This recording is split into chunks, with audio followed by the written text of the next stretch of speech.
Welcome back. We are doing the Forged in the Barrens card preview valuation stream tier list thing. Oh, we don't have a tier list anymore. So it's not a tier list thing anymore. We're just valuing these cards. We have a new system, and it is tiers S, A, B, C, D, and then F. We have done S and A in the first video, which was only 4 cards in neutral, and then we did B in the last video, which was a lot of cards. Now we are at C. C is where Yeti lives, and stuff that is like a little bit better than a Yeti, but not transformationally so. Like a Stone Skin Basilisk is way better than a Yeti, but a Mad Bomber is just a little bit better than a Yeti these days. Yep. So that's the difference between C and C+.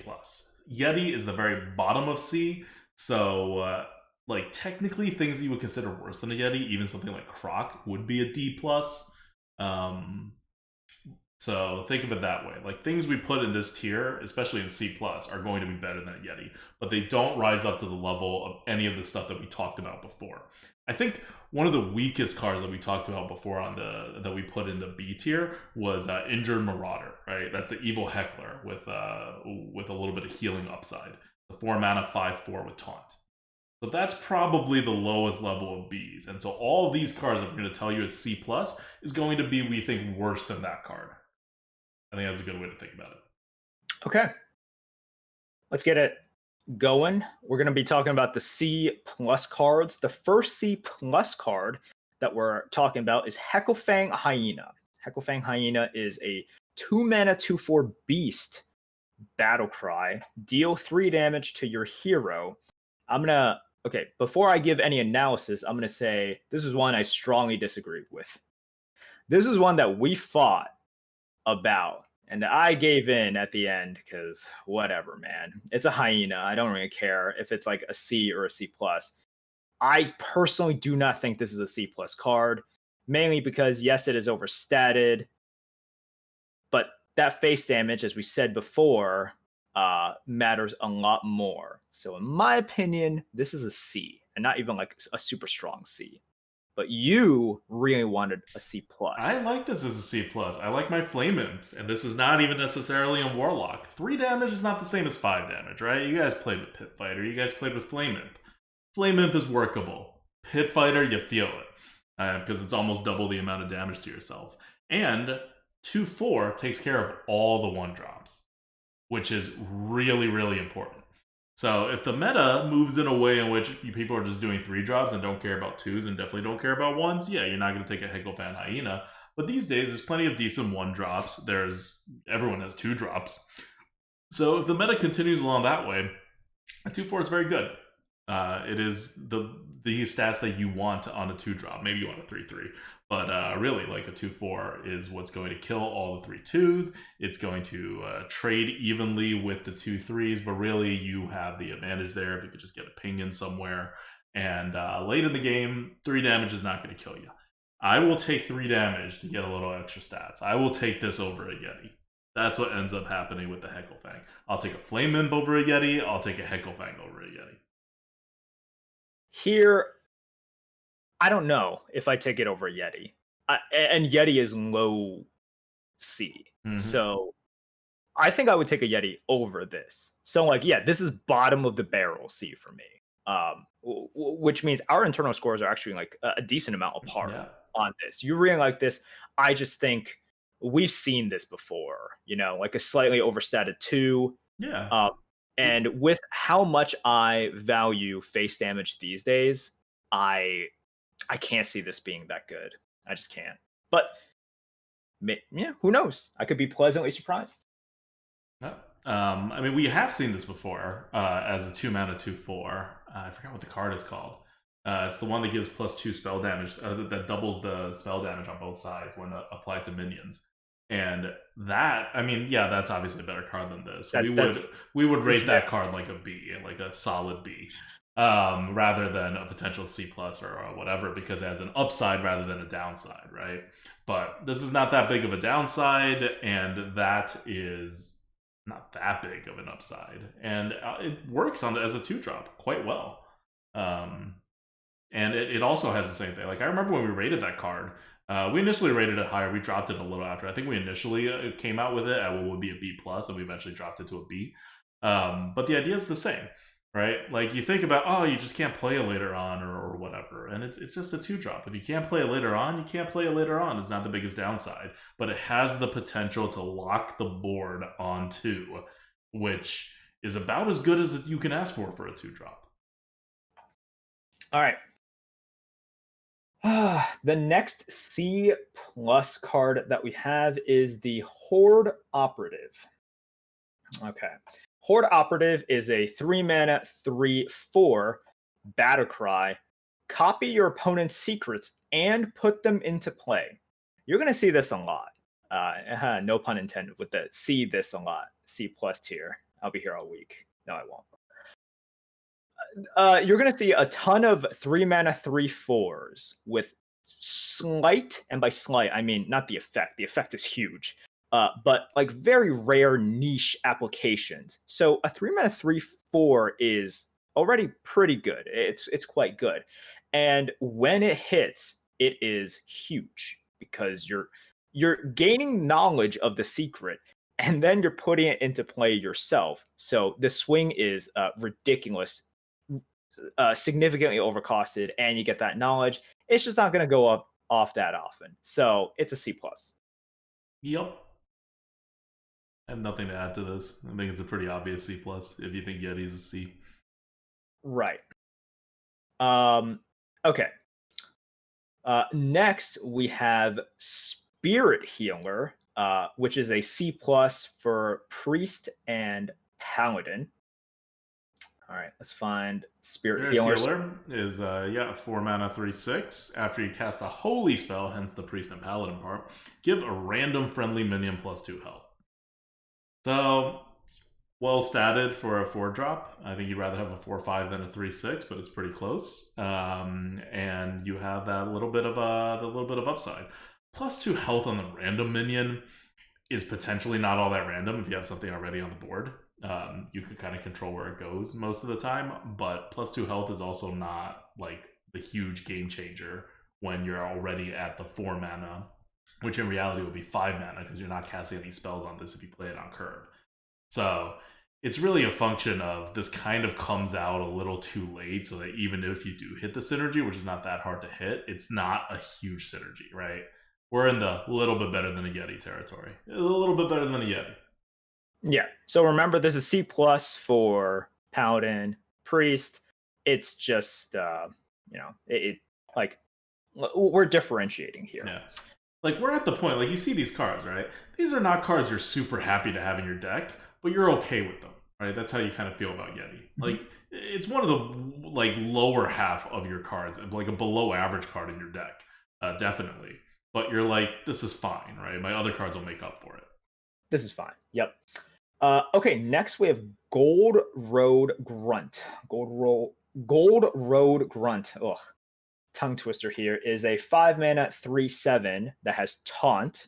So it's already a better Fen Creeper, although no one really wants Fen Creeper. Frenzy, gain armor equal to the damage taken. It's going to get frenzied. Probably. Like, what is going to one-shot it immediately? And if your answer is the 3 drops, then yes, the Scorpid and everything is gonna one-shot it. But face damage matters nowadays. So this is a tanky taunt that is going to take more than one attack, and then it gives you some healing / armor. That's pretty good. That's a C plus. That's where we are. It's the most defensive neutral card in the set, and it does its job. Nothing special. Yep. All right. The next C plus card is Razormane Raider. Razormane Raider is a 5-mana 5/6 frenzy. Attack a random enemy.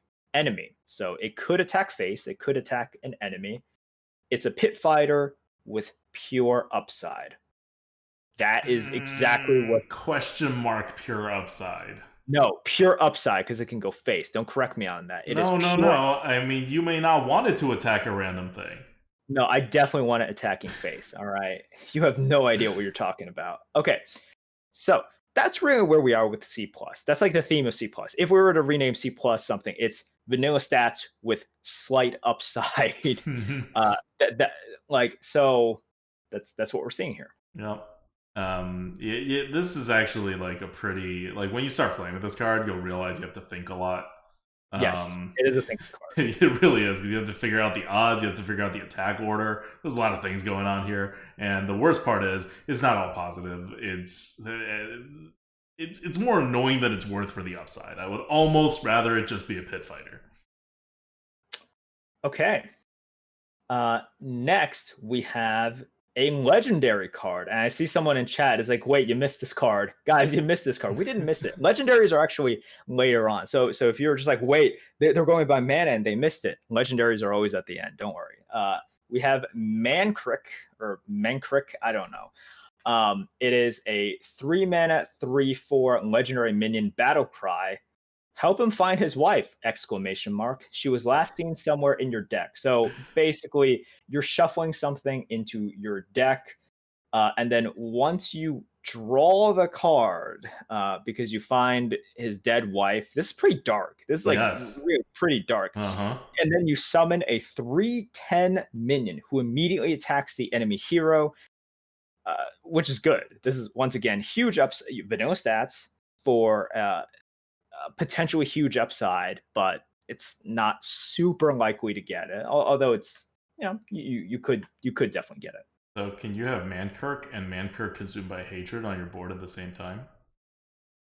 You have to. Right? You have to be able. Yeah, you have to be able to. I think so. Okay, that's kind of weird, but yeah, I mean, a 3/10 is still decent. Like, even if you get a super late game, upside. Very much so upside. And those are the C+ cards. Now we're going to go into the C tier cards. Remember, Yeti is a low C tier. Kind of like River Croc is a low C, high D+ tier card. Okay. The first C tier card we have is Lushwater Mercenary, as a Mur, as an M-U-R. Haha. It's a 2-mana 3/2 Murloc battlecry. If you control a Murloc, gain +1/+1. Remember when I said C+ was for the cards that are vanilla stats, hey, like this one, and have an upside? This doesn't count. Yeah. The Murlocs are still bad. In Shaman, maybe it's a C+. But no. Look, so it's not a D+. Like, you could trigger it, maybe. It's a non-zero chance. Amalgam is still in the game. Exactly. So this is a C. Okay, this is a C. It is definitely not like a D+. You could trigger it. It's a non-zero chance, but this is, and also when it pops off, it's not like the Horde Operative in which it pops off, right? This doesn't pop off. You get +1/+1, which is great. But hey, look, dude, you're not a D+. Congrats. All right. Let's move on here. Next is Oasis Thrasher. Oasis Thrasher is a 2-mana 2/3 beast. Frenzy. Deal 3 damage to the enemy hero. My kind of card. It's also cool. I mean, yes. It's a croc. I think that's the joke. It's still a croc. No. It's a croc that deals face damage. Okay. But if you were on to trigger it, you would have to avoid dealing face damage. You deal more face damage in that one turn, one more face damage. But if your opponent is trying to remove this and somehow hitting it multiple times, while they're affirmatively removing it, then yes, it would deal significant extra damage to the face than croc. It's a C. This is what you can see is the difference between old metas and this one as well. Whereas it's sort of like there is actually a difference between this and croc. Whereas before, in previous metas, there basically be zero difference. Yeah. Like we just be like, okay, like there's no difference, guys. Like there really isn't. And here, because of how important face damage is, this is a C. And meanwhile, croc I think is a D+. Like that is kind of like a D+ or something, but there is a good amount, not huge, but an actual significant, like you can see it, difference between Oasis Thrasher and River Croc. Mhm. Cool. Okay, next we have Toad of the Wilds, only for certain classes. Let's go through Toad of the Wilds. Toad of the Wilds is a 2-mana 2/2 beast with taunt. Oh my gosh. Frostwolf Grunt is coming back. Battlecry, if you're holding a nature spell, gain +2 health. So this is going to be a C for Druid and Shaman. And meanwhile, it's just a D, as in like bad, actually bad for other classes. Because surprise, surprise, nature spells are in those two classes. I think is there more for druids than shamans? I don't exactly remember. Depends on the meta. Yeah. So look, a 2-mana 2/2 taunt is not great, as in it is not fantastic, but at least it has taunt. It can potentially like do something there. But getting a 2-mana 2/4 taunt, that's really nice. So there you go. There you go. Not much to say there. Next we have Barrens Trapper. Barrens Trapper is a 3-mana 2/4. Your Death Rattle cards cost 1 less. Okay. 3-mana 2/4 is not as good as a 3-mana 3/4, which is what C's normally are. But your Death Rattle cards get a mana off. If you play it later on, it's a 2-mana 2/4. If you play it on 3, it could potentially ramp you up. It could potentially just, give you a mana back in the early going.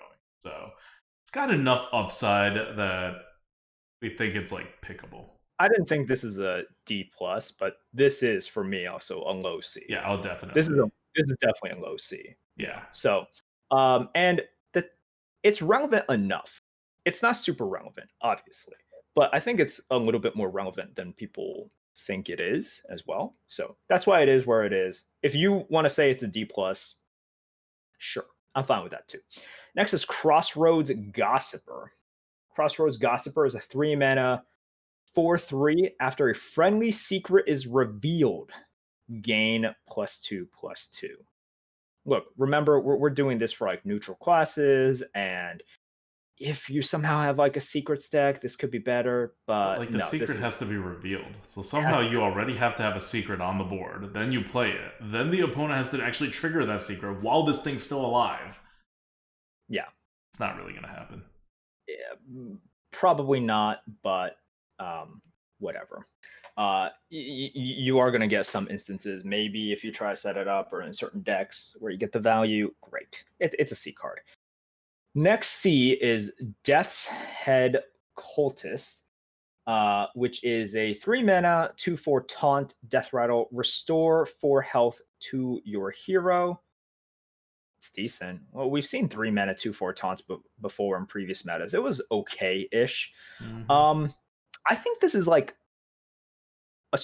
if not a strong C, like a solid C. Yeah, it's a solid C. It's a solid C.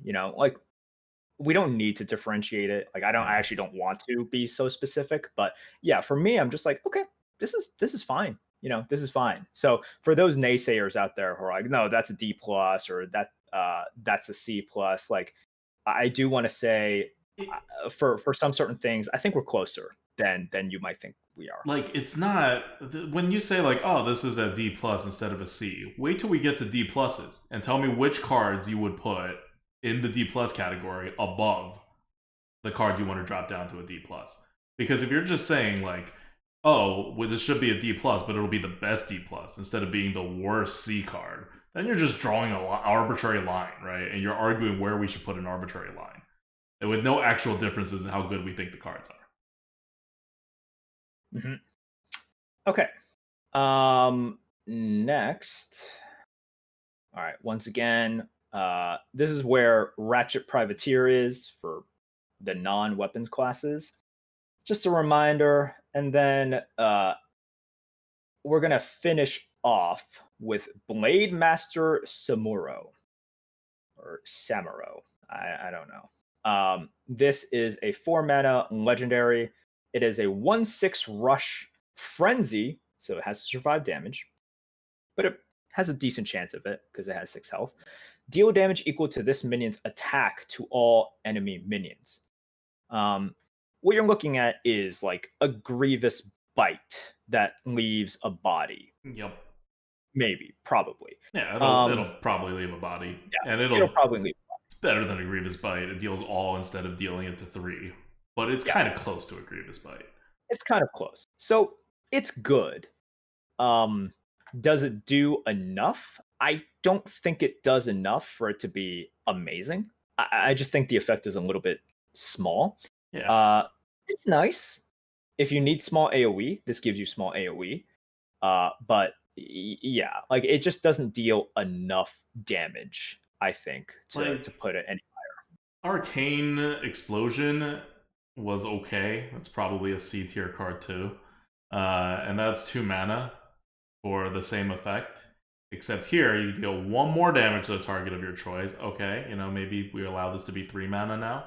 And then you also end up with like a 1/3 or something afterwards. Okay, it's a fair 4 mana card. Now, it does have the you can also just drop it and not use it. That is possible, but then your opponent can just like ping it and then blow up its frenzy. So it's not particularly good. Also, a 1/6 is not good on 4 at all. You can also buff its attack and actually do the combo thing that it's designed for. But again, like you actually need a buff attack card that you play on the same turn, which is not going to happen until you're at least at 6 mana or something. So it has some upside to be used in certain situations with certain decks and certain classes, but overall, it just it doesn't do enough. Yep. I see people in chat also talking about it's like, oh, like you can buff it and you can do all of this stuff. If we're introducing other combos, like there's once the bar to be raised for potential combos is very high, right? And yes, you can combo it, but combos in general are supposed to just be more powerful. Period. There's a lot of AoEs as well now, so people are mentioning other cards in other metas, and you can't exactly equate those because you have to look at what is this meta going to be. What is the AoEs? People are also mentioning specific class cards, and it's like that's a very specific case. This is a neutral card. Those are class cards in different metas. How does that play into the playstyle that class wanted to play, needed to play? What role did it serve? So if you want to say that this is a strong C, sure. I actually thought that this was like a decency. Once again, this was a card that I was like higher. You thought it dealt 2 damage to everything. Well, no, it was a B. No, not 2 damage to everything. I thought it had like Wind Fury. Oh, so that's right. You thought it had Wind Fury. No. I thought it had Wind Fury, which meant that it doesn't deal 2 damage to everything. Right. But it can deal 2 damage the first turn you play it rather than leave a 1/3 body. Yeah. But even without, like, I think I'm still a little bit higher on this than you. I think it's like a strong-ish C, but it's at the end of the day, it just doesn't do exactly enough. And the times in which you can think of all these great combos and how it can do all of this like crazy stuff, sure. If you want to talk about crazy combos, like a lot of these cards have that potential now. Yeah, okay. Anything else after that? That's it. Those are the C cards. As you can see from the C cards, these are like you're just bricks. You're building blocks. They're fine. This is the cannon fodder stuff that you toss out there. You're like, just do your job. You're not going to win me the game. You're just gonna go out and die, but for the cause. Yeah. There's a reason we went over these pretty fast. There was a lot of cards in here, and we kind of flew over them because they're not particularly interesting and they're not particularly good. But you'll have these in your deck, so here they are. All right. Do we have any shout-outs that we want to give before we end this episode and move on to the real bad cards that you don't want in your deck? Shout out to our mods here who help us with this expansion, but really every single expansion, and also have the sanity to watch your streams, especially. I don't know how they do that. So can we get people claps for all of our mods? Thank you guys so much. And thanks to all the Twitch viewers right now, and any of you guys watching this on YouTube or listening. Appreciate you guys. You guys are huge nerds who probably should be doing something better with your time, but you're not. And that's great for us. So thank you guys. Yeah. All right. See you guys at the next episode. Bye. Bye.